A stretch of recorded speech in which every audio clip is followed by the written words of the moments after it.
Strange Tales from a Chinese Studio, Story 26.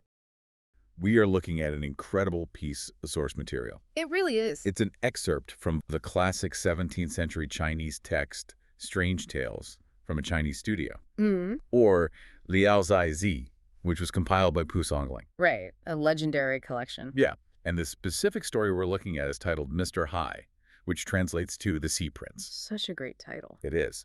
So our goal today is to examine this centuries-old narrative that actively weaponizes your expectations. I mean, it starts out masquerading as this lush, familiar, romantic fantasy, Yeah, completely. and it abruptly, violently pivots into this visceral, claustrophobic survival horror. It is a brilliant bait and switch. I mean, Pu Songling is famous for documenting folklore that deconstructs human psychology, particularly through encounters with the supernatural. Right. But to understand how effectively this specific trap operates, we really have to examine the bait first. And the bait, in this case, it begins with the geography itself. The island. Exactly. The setting operates as this sensory deprivation tank for normal reality. So let's get into the specifics of that setting, because the text gives us these incredibly vivid, almost hallucinatory details. Oh, they're gorgeous. The story takes place on Donghai Guji Island, which translates to Ancient Relic Island in the East Sea. Which just sounds mysterious. It does, and it is completely uninhabited. It's a place virtually untouched by humanity. The text actually describes it as being carpeted in these 5-color, winter-resistant flowers. Yeah, blooming year-round. Right. Meaning the air is just perpetually saturated with this intoxicating scent for miles in every direction. Just overwhelming the senses. Exactly. And shooting up through these vibrant flowers are these ancient trees, massive ones, over 10 spans wide. It is a highly deliberate construction of an untouched utopia. Yeah. It's visually stunning, aromatically overwhelming, and crucially, it's completely isolated. So isolated. And this extreme isolation, combined with extreme beauty, it's designed to create a very specific psychological effect on anyone who steps foot there. How so? Well, it strips away the social contracts and the ingrained caution of civilized life. When you're entirely removed from society, your ego often expands to fill that void. Okay, let's unpack this. We need to look at who exactly is stepping onto this island. Yes, the protagonist. Right. Our protagonist is a man named Zhang Sheng. He's a scholar from Dengzhou. Which is important context. Right, because in the context of this era, a scholar isn't just someone who reads books in a library all day. This is a man of high social status. Someone used to return to a world that caters to his whims. Exactly. But he's not an indoorsy academic either. The text specifically notes that he's endlessly curious and loves hunting and exploring. He likes to conquer things. Yeah.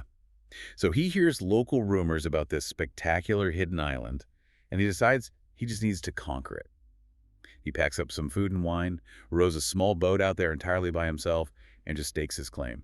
And initially, his arrogant assumption is rewarded. I mean, he wanders among the massive ancient trees and those vibrant, perfumed flowers, and he's utterly captivated. It's exactly what he wanted. Right. The text notes he lingers, repeatedly circling the area because it perfectly satisfies his craving for the extraordinary. Yeah. So he sits down, opens his wine, and just starts drinking alone. But this is exactly where the psychological conditioning of the island begins to take hold. Right, because here he is, surrounded by the most staggering beauty he has ever seen. And his primary emotional response shifts from awe to this bizarre kind of regret. Yes. He's sitting there wishing he had a companion, and not just for safety, but to have an audience. Someone to validate him. Exactly. He wants someone to share the scenery with, someone to tell him how incredible his discovery is. It is a profound vulnerability. He's experiencing loneliness amidst perfection. Yeah.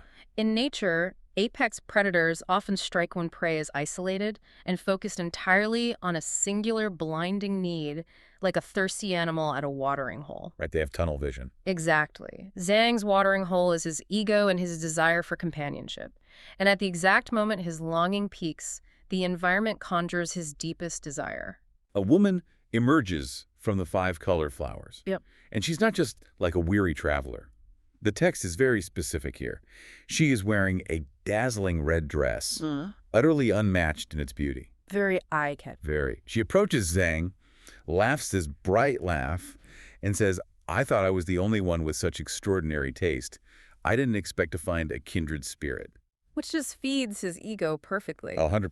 Mm. Zhang is obviously stunned by this and asks her who she is and what she's doing out there in the middle of nowhere. And her backstory is a masterpiece of calculated vulnerability. It really is. She claims to be a courtesan from Jiazhou.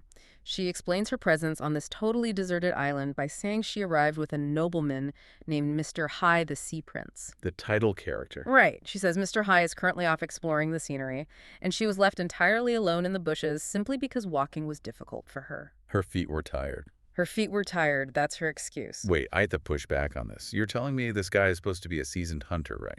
That's what the text says. He knows how to track. He knows how the wilderness works. He's on an uninhabited secret island. And he meets a woman in immaculate silk who says her feet hurt, so she just decided to hang out in a bush.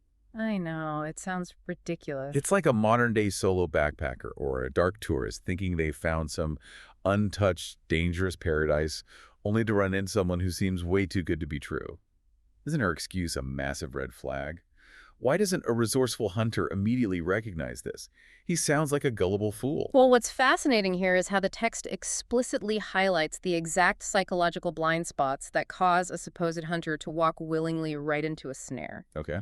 The narrative describes her words as gentle and captivating, noting that she completely disarms his mind and spirit. So she's playing him. Entirely. She isn't just offering an excuse, she is offering the perfect fantasy tailored specifically to his male entitlement. She validates his taste, she presents herself as available, and she poses zero physical threat. So he ignores his survival instincts because his ego's being stroked. Precisely. If you look at natural traps like a pitcher plant, they don't look dangerous. They look like a source of sweet nectar. Right. Zhang's extreme isolation has lowered his defenses, and his social status has conditioned him to believe that beautiful things exist simply for him to claim. He thinks he deserves it. Exactly. In regular society, stealing away the companion of a sea prince would carry massive consequences. But here, outside the bounds of civilization, he feels completely immune. He just leans right into the trap. He invites her to drink with him, and she accepts. Of course she does. But the text notes that Zhang actually gets a sudden rush of anxiety, but it's not about his safety.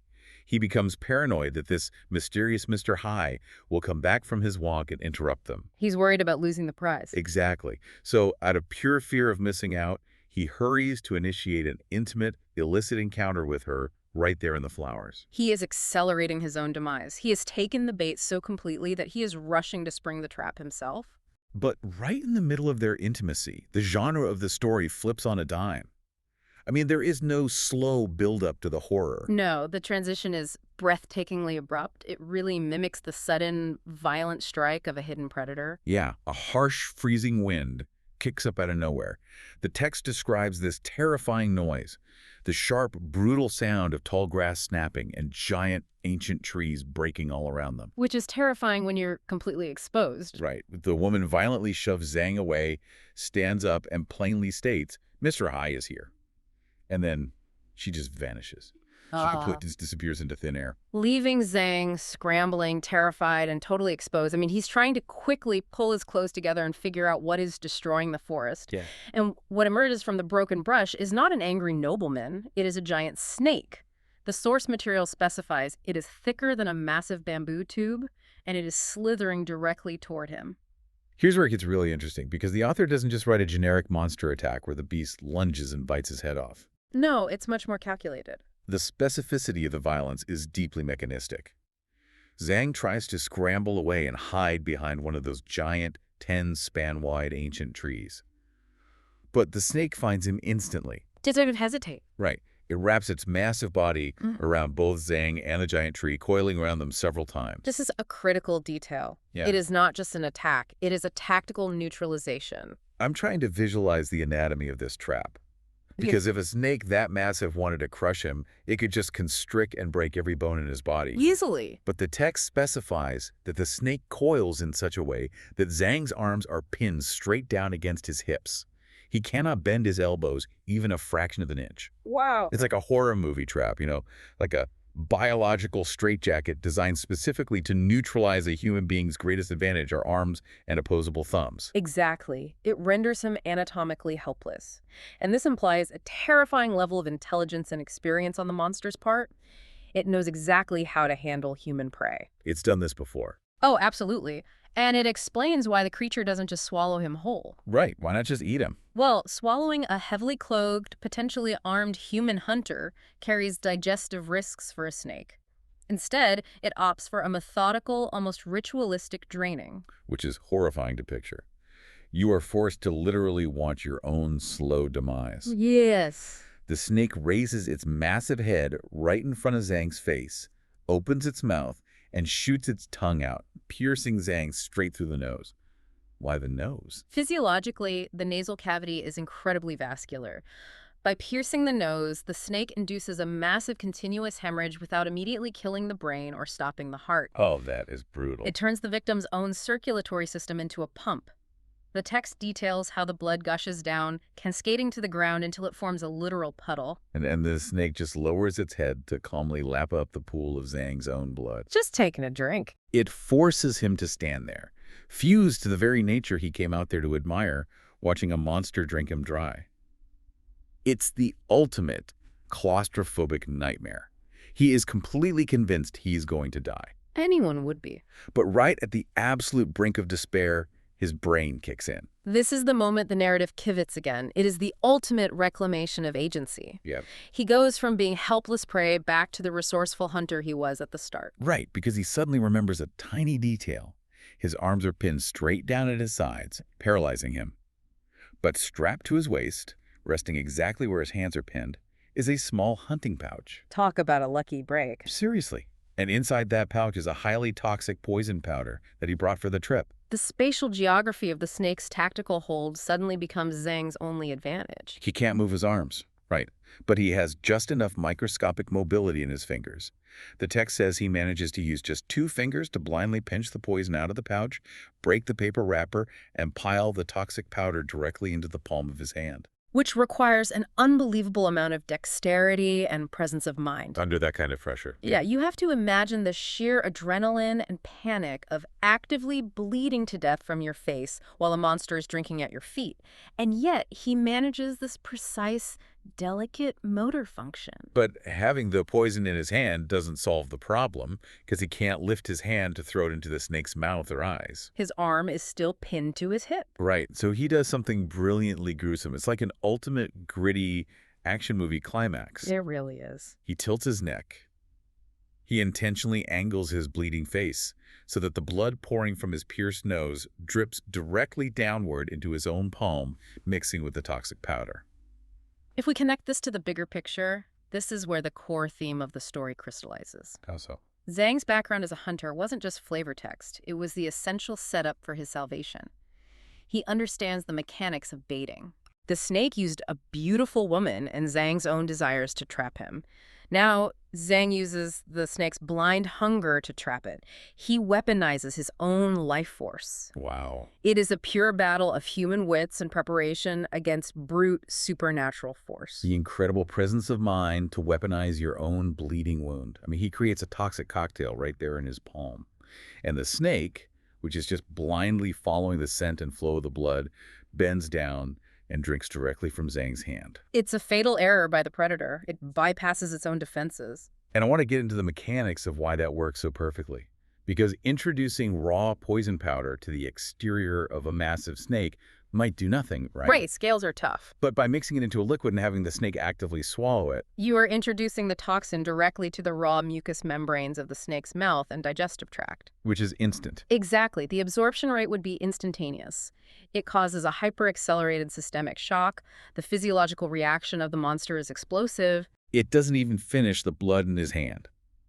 The text says the massive snake violently stretches its body out in a sudden, brutal spasm. The kinetic energy there must be insane. Terrifying. The sheer kinetic energy of this creature in its death throes, it thrashes its massive tail, and the sound is described as a literal thunderclap. Wow. The tail strikes the ancient tree. They are wrapped around with so much force that half of the massive 10-span wide trunk simply collapses. The biological force required to shear an ancient tree of that size in half is unfathomable. Yeah, that's huge. It underscores exactly what Zhang was up against. If the snake had chosen to constrict, he would have been pulverized instantly. And then the beast just drops. It falls completely dead to the ground. The author compares the massive lifeless body to a fallen roof beam. Which really paints a picture of the immense weight and scale of the thing. Definitely. Zhang is, understandably, completely wrecked. The text says he is so dizzy from the severe blood loss and the sheer psychological shock that he can't even stand up for a long time. I'm surprised he's even conscious. Right. He just lies there in the ruins of the shattered tree and the bloody flowers. But he eventually recovers just enough strength to execute a final, incredibly significant action. Yes. He doesn't just flee, he drags the massive body of the snake back to his small boat and rows it all the way home with him. Which is insane. He is half dead, but he insists on bringing the monster's carcass with him. Why do that? Because in the context of folklore and the hunter's mindset, claiming the trophy is the ultimate, undeniable proof of survival. Proof that he wasn't just hallucinating. Exactly. He went into the unknown, confronted a supernatural apex predator, and brought back its corpse. It transitions his story from a delusion to a verified legend. Makes sense. But the source material is careful not to romanticize his victory. The text specifically notes that upon returning home, Zhang falls deathly ill for over a month. It grounds the fantasy in a very harsh reality. You don't just walk away from having your face pierced by a demon snake and losing half your body's blood volume. The physiological toll is immense. Exactly. The month-long illness demonstrates that surviving the supernatural carries a massive, lingering tax. Right. He won the Battle of Wix, but he paid with his vitality. And this aligns perfectly with the broader mythology of Chinese folklore, particularly concerning yaoguai, or animal spirits. Tell me more about that. Well, in these traditions, spirits often cultivate their power over centuries, taking human form specifically to seduce humans and consume their ki or vital essence. Then blood is tied to that. Right. Blood is a physical manifestation of that life force.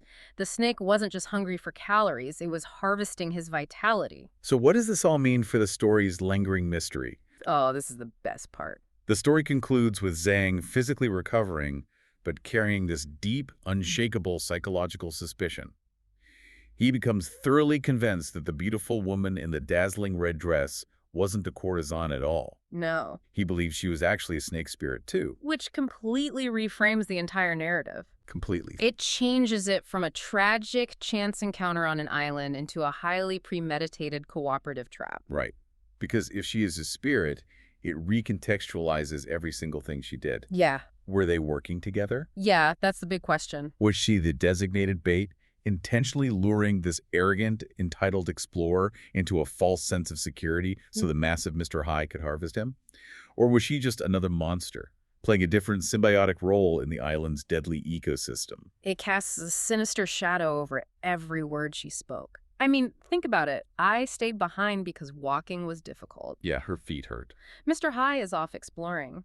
Every gentle, disarming phrase was likely a calculated move to position Zhang physically and psychologically exactly where the giant snake needed him to be. Wow. She didn't just exploit his loneliness, she exploited his worldview. She recognized a man who assumed the world and its beauties were built for his pleasure, and she used that exact assumption to blindfold him. It is a devastating critique of entitlement. It makes you rethink the entire concept of the untouched paradise, Definitely. You see a pristine, beautiful island and assume it's waiting for you to conquer it.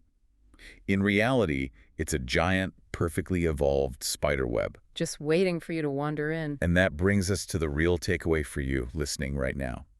We often operate with our own blind spots, assuming that an incredibly lucky break or a situation that caters perfectly to our desires is just a reward we deserve. We all have our Guji Islands. Exactly, our own Guji Islands.